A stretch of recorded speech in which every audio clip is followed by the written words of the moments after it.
대한민국의 그루밍 성범죄는 대단히 특이한 점을 가집니다. 연예계를 생각해보세요. 업계에 경험이 대단히 많은 성인과 반대로 경험이 대단히 적고 어린 아이들 만날 수 있는 접점이 생기는 분야이기도 한 겁니다. 근데 심지어 이성이에요. 매력적이에요. 그런 사람들이 접근했을 때 과연 거기에 저항할 수 있을까요? 아이들은 저항할 수가 없어요.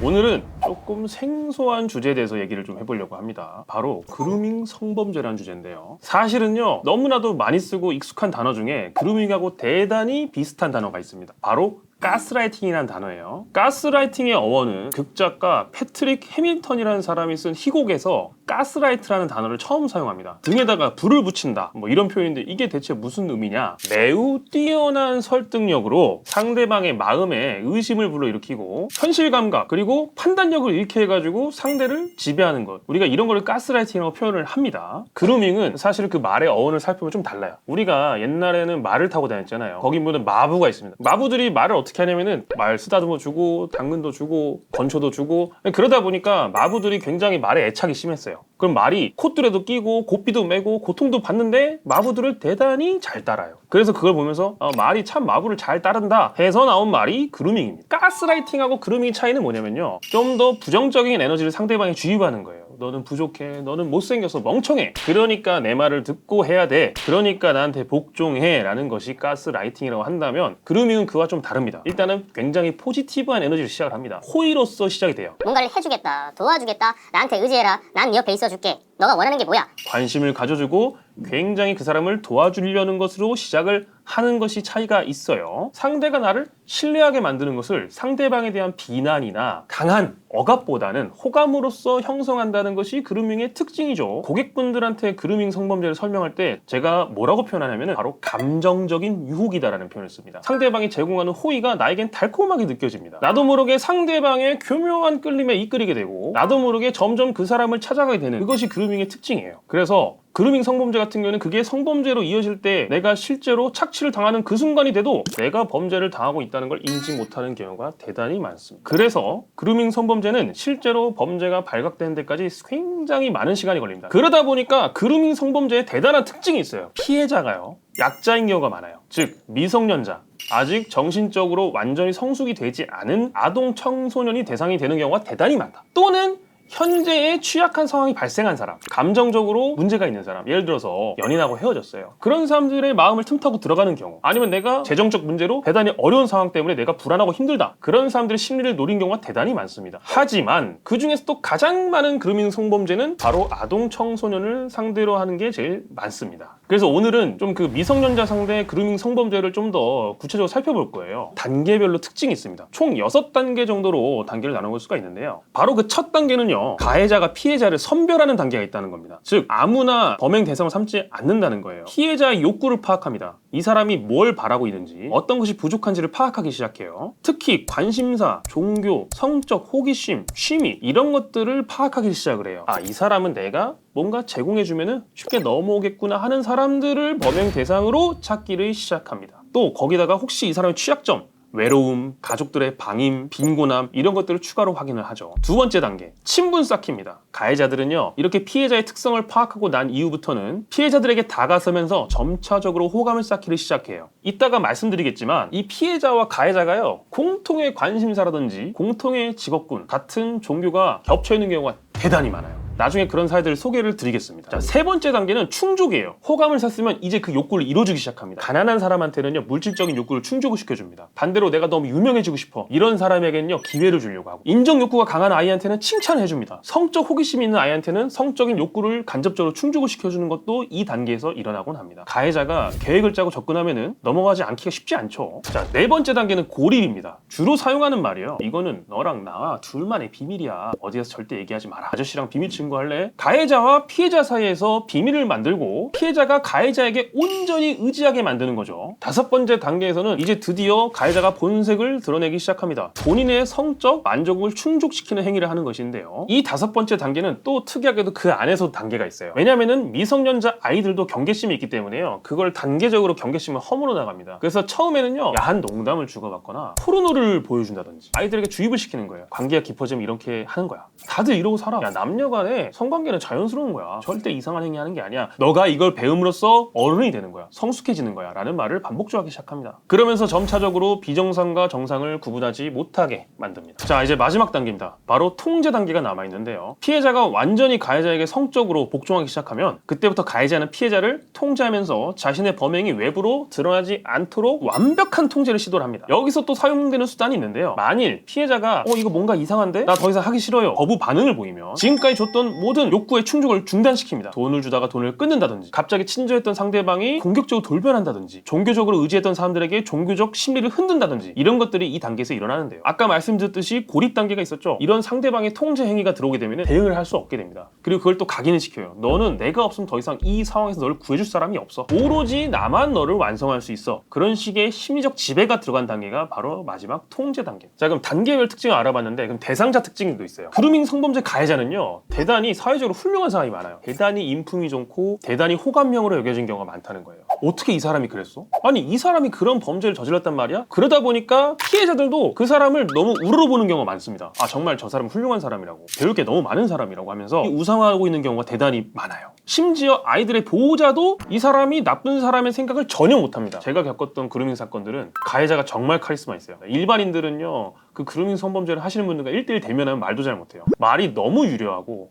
목소리도 좋고 외모도 훌륭합니다. 그러다 보니까 그 사람 앞에서는 뭔가 자기 주장하기 대단히 어려워요. 그렇지만 그런 사람도 결국 변호사 여러 명 앞에서 얘기하다 보니까 고개를 숙이더라고요. 역시 다구리 앞엔 장사가 없었다. 팩트니까. 가해자 말고 피해자는요, 또래들에 비해서 좀 다른 환경에 놓여 있는 경우가 많아요. 어린 나이인데도 불구하고 많은 성공을 이룬 경우, 아니면 대단히 특이한 종교적 환경에 놓여 있다든지, 가정 환경이 어렵다거나 재정적인 환경이 어려운 상황에 놓여 있다든지, 낙관주의적인 성격이 있는 아이들이 좀 더 사람을 잘 믿거든요. 그러다 보니까 오히려 사람을 좋아하고 사람을 잘 따르고 사람을 잘 믿는 적극적이고 개방적인 성격의 아이들이 그루밍 성범죄에 타깃이 되는 경우가 대단히 많습니다. 사실 실제 변호사 입장에서 그루밍 성범죄를 하게 되면요, 정말 어렵습니다. 이게 참 입증이라는 게 어렵거든요. 지금 생각나는 당장의 외국 사례가 하나 있는데요. 알 켈리라는 가수는 미국의 R&B 가수인데요. 이 사람 같은 경우는 대단히 특이한 경력이 있어요. 15세밖에 되지 않은 여성과 미국에서 서류를 위조해가지고 위장 결혼을 합니다. 그러다가 사건이 터지고 나서 이 사람의 모든 전말이 드러나게 되는데, 아동 청소년들을 성적으로 착취한 영상을 찍고, 그리고 그 수단으로서 본인의 명성을 이용했습니다. 연예계에서 성공하려면요, 이미 성공한 가수가 끌어주는 것만큼 효과 있는 게 없어요. 그러니까 이 사람이 주로 범행 대상을 누굴 삼았냐면, 유명해지고 싶고 성공하고 싶은 여자 아이들을 대상을 삼았어요. 이 아이들이 내가 가수가 되고 싶어요, 배우가 되고 싶어요 하면은 자연스럽게 접근을 해가지고 내가 원하는 걸 들어주면 너를 성공시켜주겠다라고 하면 접근을 한 거죠. 알켈리는 미국에서 결과적으로는 31년형을 받았습니다. 굉장한 중형이죠. 하지만 우리 대한민국의 그루밍 성범죄는 대단히 특이한 점을 가집니다. 실제로 많은 한국의 그루밍 성범죄는요, 애석하게도 신성한 장소에서 많이 일어납니다. 저는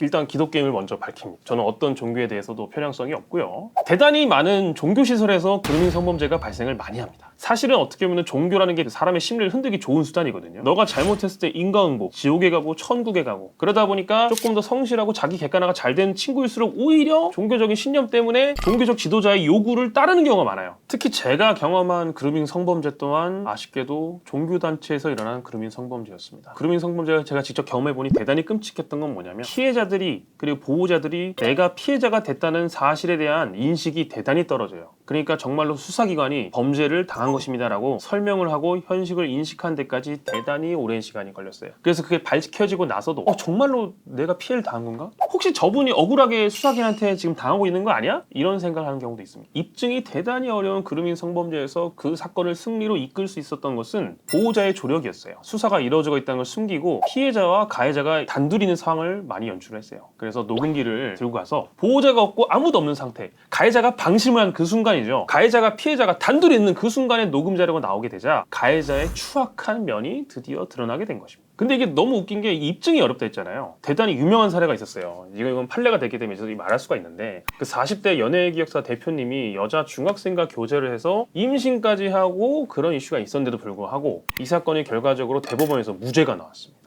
왜냐면 사랑이냐 그루밍이냐가 구분하기가 어려운 경우가 많거든요. 이 말이 대단히 웃깁니다만은, 이기면 사랑이고 지면 그루밍 성범죄가 돼버린 거예요. 그래서 변호사를 잘 써야 한다는 거예요.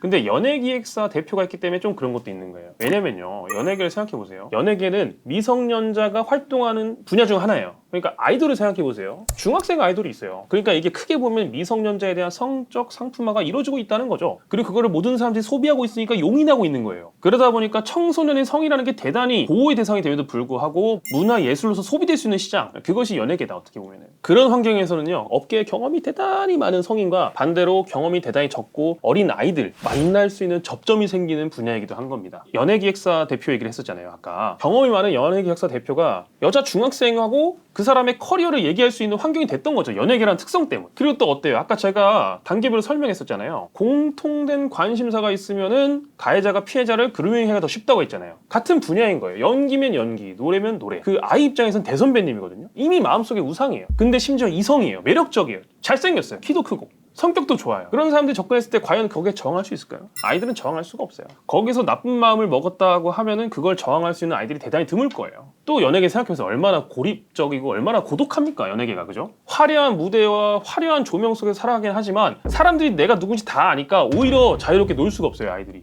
가해자들이 하는 얘기가 이 아이는 정말 똑똑한 아이예요. 나보다 낫습니다. 완전 어른입니다. 모습을 봐라. 어른하고 구별이 안 된다. 나랑 한 건 사랑이라고 주장을 많이 하거든요. 그러니까 저희가 피해자 대리를 해보면 가해자들이 그런 변론을 많이 해요. 근데 미성년자는 말입니다. 아무리 그 사람이 선택을 했다 하더라도요. 그게 진정한 의미의 선택은 아니에요. 특히 성적 자기결정권과 같이 민감한 권리라고 한다면은 그것은 아이의 시각에서 봐서는 안 돼요. 성인의 입장에서 바라봐야 돼요. 판례 하나 읽어볼게요. 행위자의 행위로 인해서 피해 아동이 현실적으로 육체적 또는 정신적 고통을 느끼지 아니하는 등의 사정이 있다 하더라도 이러한 사정만으로 행위자의 피해 아동에 대한 행위가 성적 학대 행위에 해당하지 아니한다고 단정할 것은 아니다. 아이들은 보호의 대상이에요. 사랑의 대상이 아닙니다. 아니 어떤 사람들은 심지어 그런 얘기도 해요. 생물학적으로 여성이 가장 매력적인 순간은 뭐 10대 후반이다. 생물학적으로 임신이 잘 되는 나이가 어떻고 자연계에서도 어린 개체를 선호하는 것은 자연스러운 현상이고 본능이고 그런 얘기를 하거든요. 아니 근데 본능대로 할 거면은 재판은 왜 합니까? 우리가 사회가 사회를 유지하고 국가가 국가를 유지하고 틀을 유지하기 위해서는 법이 있어야 돼요. 그렇기 때문에 우리가 미성년자를 보호할 이유가 있는 거거든요. 미성년자 아이들이 나중에 성숙해서 자기의 선택을 돌아봤을 때 과거에 자기가 했던 선택을 후회하지 않으라는 법이 없어요. 미성숙하니까. 그러니까 아이들은 지켜줘야 되는 대상이 맞습니다. 자, 오늘 그래서 그루밍 성범죄에서 알아봤는데요. 제가 좀 사회적인 어떤 비난, 어떤 사회적인 어떤 측면들을 좀 많이 말한 것 같아요. 하지만 저는 아이들을 보호해야 된다는 의식은 뭐 모두가 가지고 있을 거라 생각을 하고 미성년자에 대한 보호가 성숙해진 사회로 나아가는 어떤 기반이 됐으면 좋겠습니다. 오늘은 여기까지 하고요. 다음에는 더 좋은 정보로 찾아뵙도록 하겠습니다. 감사합니다.